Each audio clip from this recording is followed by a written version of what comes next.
konka kumwaka nkorere bibiri ebi byona bigambirwe nyumwabaziyo ubwo munyishengero wa Sheema Municipality Dickson Colin Kateshumbwa abire navugana abakozi ba government muri Sheema Municipality abibyo kwirinda hamwe n'aba coordinator be okuganira hanshonge zirukunyiga abantu ba buriju hamwe na nokutera tocha ha manifesto ya NRM okurebe bikozirwe na nebitaka kozirwe aho abantu babire no bacena bamwe mu bebembezi ba parish development model ngo babaremise sente abemiruka nabakwatagana n'abanyabukiko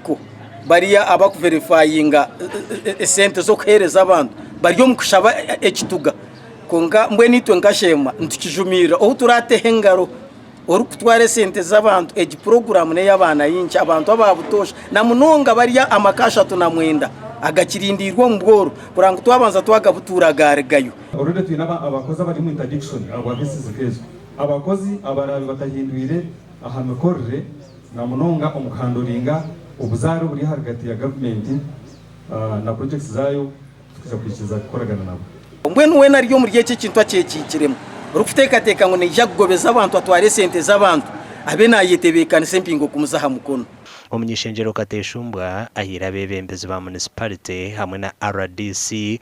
kumuhereza report ya parish development model muri Sheema Municipality bitakarengere biro mushanju atyo ajanjuro mu ishengero ry'ihanga abantu bakufuna sente nche aziba signingire so na taskinga town clerk n'aba security na RDC ku investigating cases zezo kandi nabajyanga next week bayibampire report nini ngenda ninjazuro gukora meeting ninjazuro sako leaders no party ya group yabari abantu beneficiaries konkana bo bari involved mu kushabe bituga chairman wa sako treasurer wa sako ataka tiro katuma ajokushaba muno banzo wa mushashara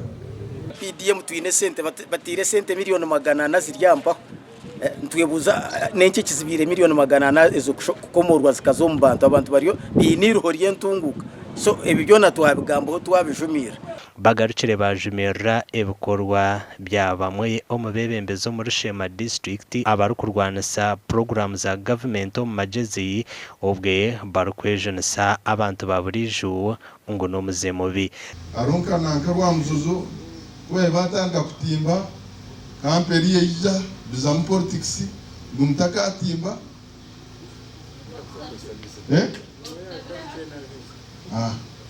ekyare kindi kigira ngo mwite muzirete tururede ati bari abaguma waiting list Kateshumbwa garukire yarabura abibyo kwirinda na nabandi ngo batagaruka kuteganisa amadini ngo bareke buryo mwashabira harukwenda amakuru agagasha kwa mayiko atwakire